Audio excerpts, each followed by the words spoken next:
রাজধানী Tel Aviv সহ ইসরায়েলের বিভিন্ন গুরুত্বপূর্ণ স্থাপনায় রাতভর দফায় দফায় ব্যালিস্টিক ক্ষেপণাস্ত্র হামলা চালিয়েছে ইরান।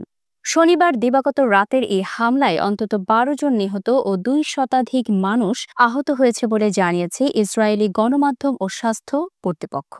রাতের আকাশ জুড়ে বিস্ফোরণ আর সাইরেনের শব্দে কেঁপে ওঠে ইসরায়েলের বিভিন্ন শহর। তীব্র আতঙ্কে বাসিন্দারা আশ্রয়কেন্দ্রে ছুটে যান। ইরানি ক্ষেপণাস্ত্র একের পর এক আঘাত হানার ফলে ব্যাপক ক্ষয়ক্ষতির শিকার হয়েছে দেশের উত্তরাঞ্চলীয় শহর হাইফা। শহরটির পূর্বাংশে তামরা এলাকায় একটি বড় জ্বালানি কেন্দ্রে বিস্ফোরণের পর ভয়াবহ অগ্নিকাণ্ড ঘটে।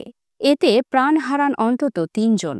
ইসরায়েলি সামরিক বাহিনীর মুখপাত্র জানিয়েছেন, হামলার লক্ষ্য ছিল হাইফা সহ একাধিক জ্বালানি কেন্দ্র, সামরিক ঘাঁটি ও বিমানবন্দর। ইরানি পক্ষ দাবি করেছে, হাইফার জ্বালানি মজুদ কেন্দ্রে সবচেয়ে বেশি ক্ষয়ক্ষতি হয়েছে। ধ্বংস হয়েছে সংরক্ষণ কাঠামোর বেশিরভাগই, যার সরাসরি প্রভাব পড়েছে আশেপাশের আবাসিক এলাকায়।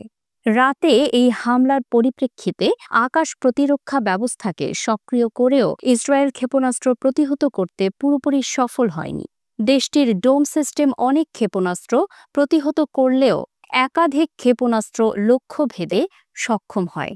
এর আগে শুক্রবার ইসরায়েল হামলা চালিয়েছিল ইরানের দক্ষিণাঞ্চলে বন্দর আব্বাসের কাছে গ্যাস ক্ষেত্র এবং তেহরানে জ্বালানির জন্য গুরুত্বপূর্ণ সাহারান তেল মজুদ কেন্দ্রে ব্যাপক ক্ষয়ক্ষতি হয়। হামলায় ইরানের প্রতিরক্ষা মন্ত্রণালয়ের একটি ভবন আংশিক ধ্বংস হয়েছে বলে জানিয়েছেন দেশটির রাষ্ট্রীয় গণমাধ্যম।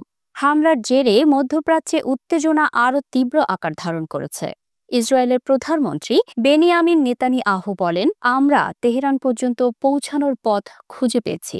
আয়াতুল্লাহ প্রশাসনের প্রতিটি ভবন ও অবকাঠামো ধ্বংস করা হবে। তিনি আরও দাবি করেন, ইরান ২০,০০০ মিসাইল তৈরির পরিকল্পনা নিয়েছে, যার মধ্যে পারমাণবিক অস্ত্র রয়েছে, কিন্তু আমরা সেটা হতে দেব না।